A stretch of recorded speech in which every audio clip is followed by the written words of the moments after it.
Well, a very good afternoon on the 13th day of August 23. Like every gardener, I think they're pretty distraught about what's happened this summer overall. I think we can safely say it's been a bit of a washout. And the nasturtiums I planted from seed are absolutely gorgeous. I'm sure you must agree with this. These bright yellows.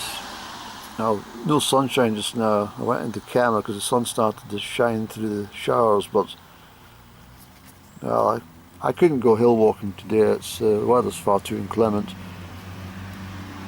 And the arboretums down in here well, the noisy traffic, for goodness sake.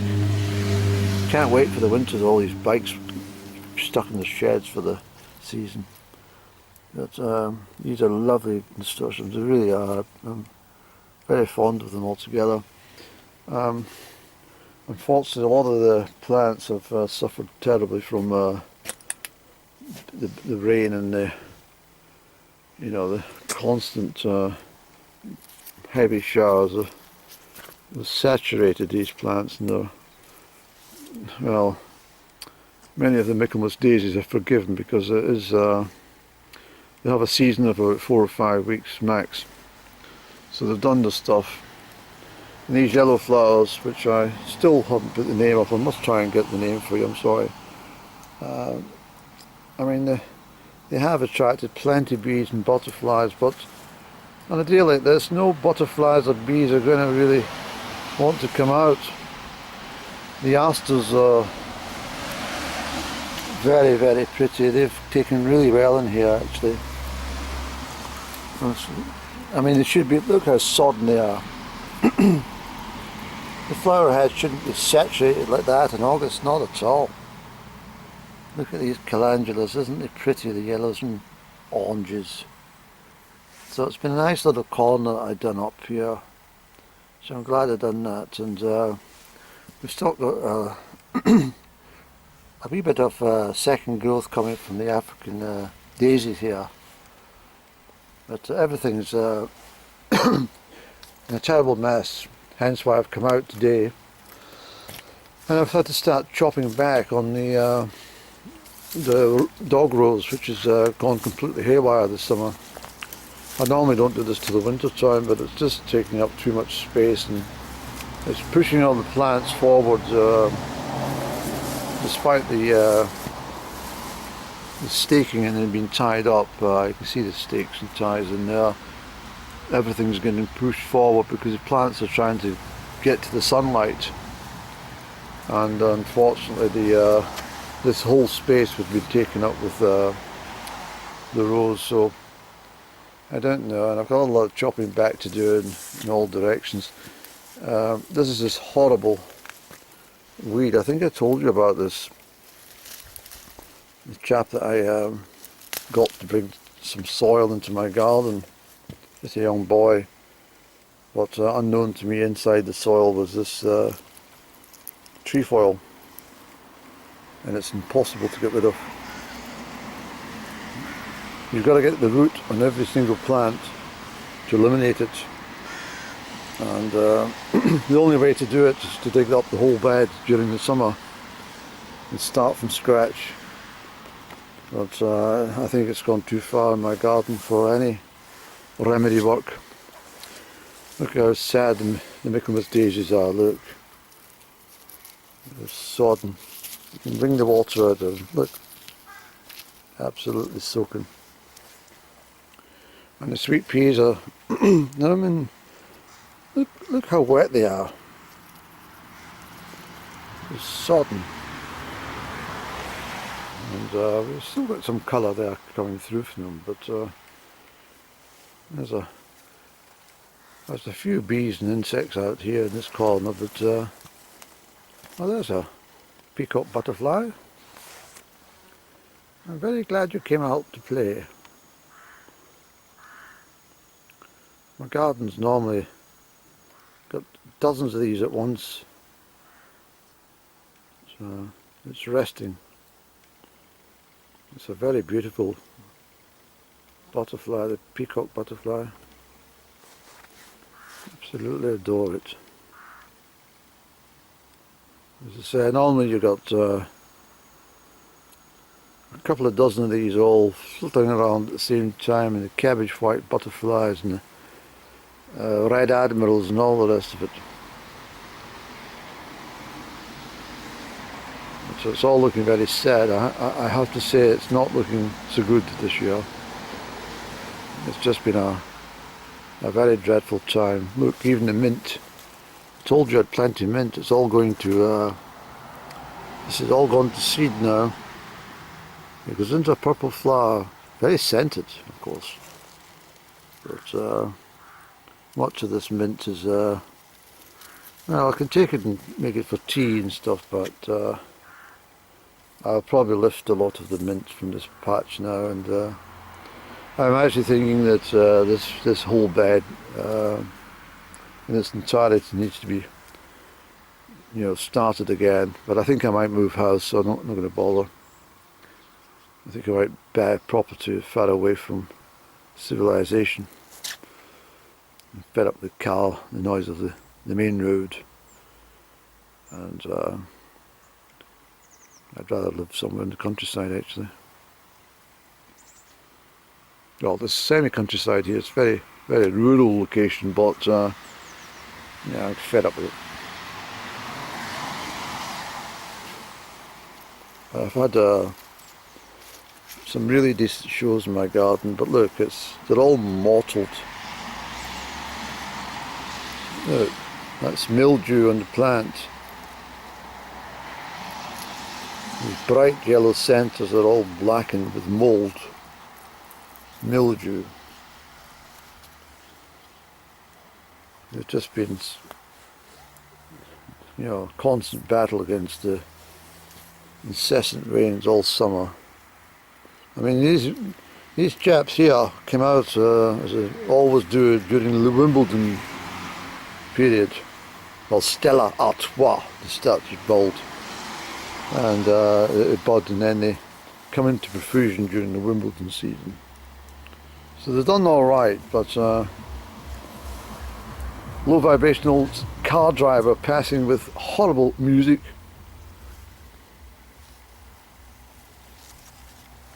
And yeah, I just think, I mean, look, this is lovely. But you could even offer that to like a local church or something and say, would you like some of these flowers for your annual display, because they're just not doing what they should do this year. But, so it's a difference between, well, simply not enough sunshine and too much rain. That's basically what's happened. But these little asters down here are doing all right, but even them are, they should be white, dry and fluffy like what, Andy? Like a cookie, a dry cookie, like a coconut cookie or something.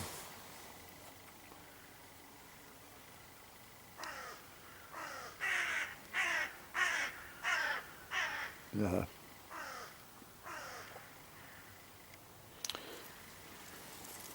And of course the intensity of the sunshine when it does come out, it completely scorches the honeysuckle. So you get a mixture here of late flowering honeysuckle against what I would say is early flowering berries on the honeysuckle. In fact, some of the round berries are, well, there's proof of them. Look how quickly the rounds come out this year. And if you get round berries ripening in August, it generally means that the winter's going to be quite harsh. And that's folklore, because well, it's just that the birds need to feed themselves before the winter takes hold. The big round there is completely filled with deep red crimson berries already. It's only mid-August. So I've been doing a lot of cutting. It's hard work. It takes a lot of motivation to do this sort of stuff, but it's got to be tackled. Unfortunately, if you don't do it, it just becomes a nightmare. But you can't do everything because well, you just can't do everything, can you? There's the sun coming up for you, and you look. Look at these beautiful nasturtials,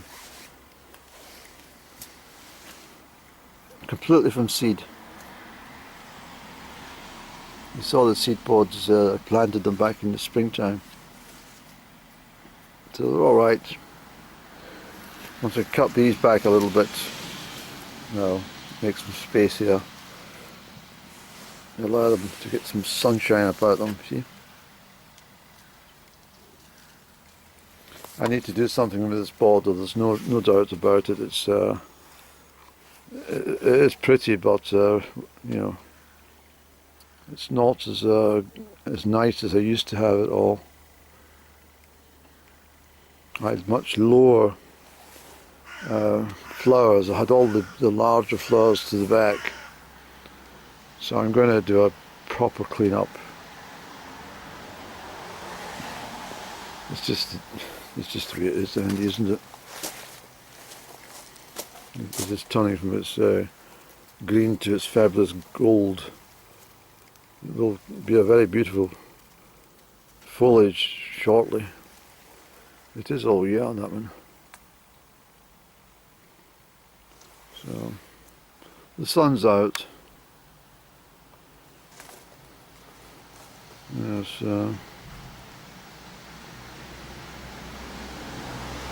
I'm not sure what I can do with all this lot. It's I need much of the this, you know, I have to trim back the what do you call it, the hazel there. It's all sprouted so quickly this year. But I think what's happening is I mean I need to retain my privacy, so I need these barriers which also block out noise as well as shielding me from nosy bastards. Nothing can do about the main road at all. It's probably the main reason I want to leave. I'm fed up listening to that traffic all the time.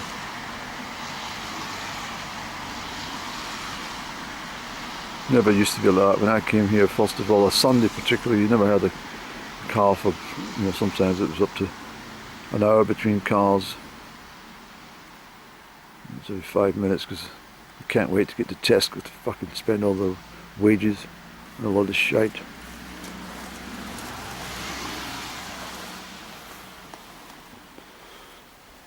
These have gone back as well. These have suffered terribly as well. If it wasn't too much heat, it's too much rain. It's not a good combination, I'm afraid. And the African daisy is alright because it can stand the heat, but look what happened to the dianthus at the back. These should be a profusion of pinks. There's nothing now. Hey. So I may well decide that pots on the doorstep are no longer feasible.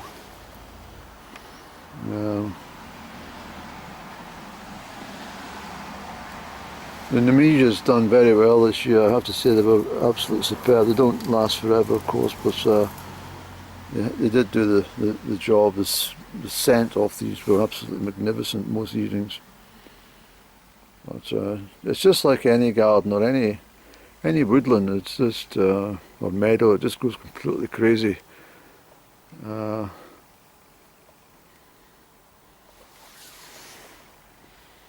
And my garden wouldn't be the same if, you know, if I cut it all back or put it into gravel or a lawn like some people do. It's not so much for the aesthetics. It's the fact that I grow all these for the insects.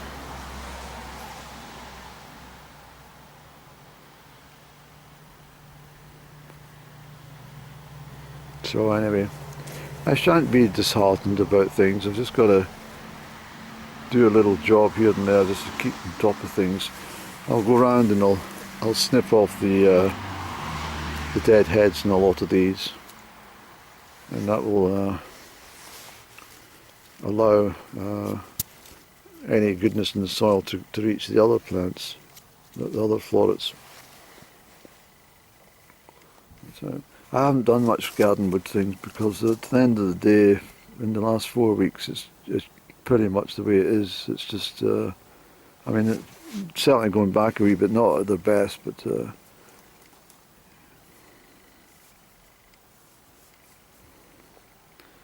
least the sun's out, Andy, for you working in the garden today. I'm rather hoping that Met Office hasn't got it wrong again, but they probably have.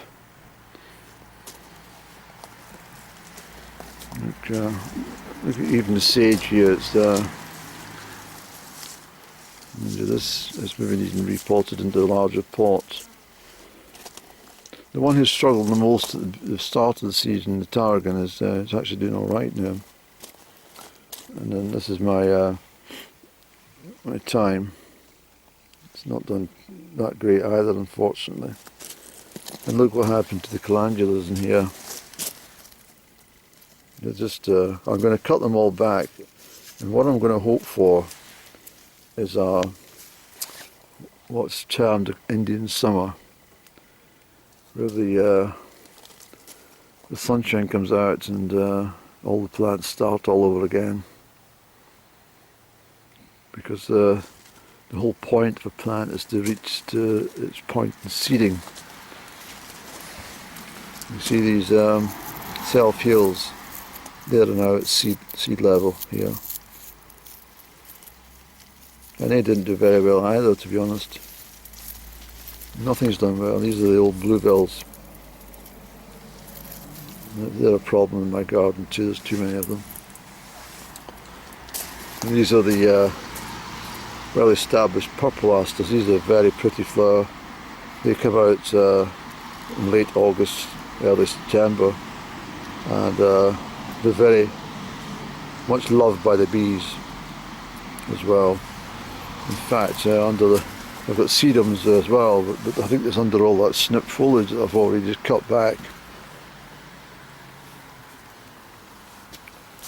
Yes, so that's why I wanted to clear it, so to give the sedums a chance. And look at these big thorny down in.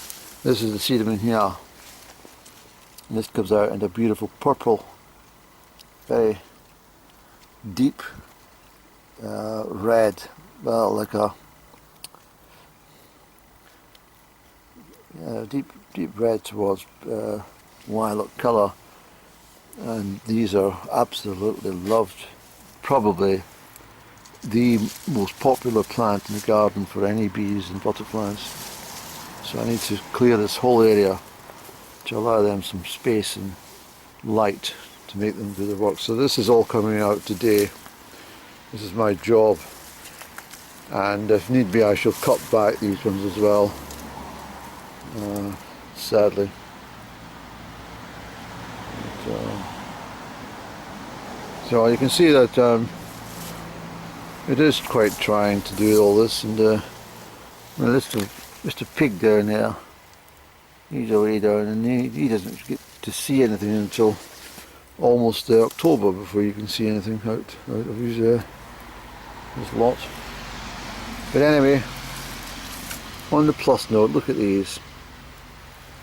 Gorgeous. Well, thanks for watching. I'll come back for another garden Wittering once I get things more in order. But for now, I just got to let nature do its thing. Pretty as it is, eh? Here's the white butterfly down, which is good news. Yes, very good news to see the whites.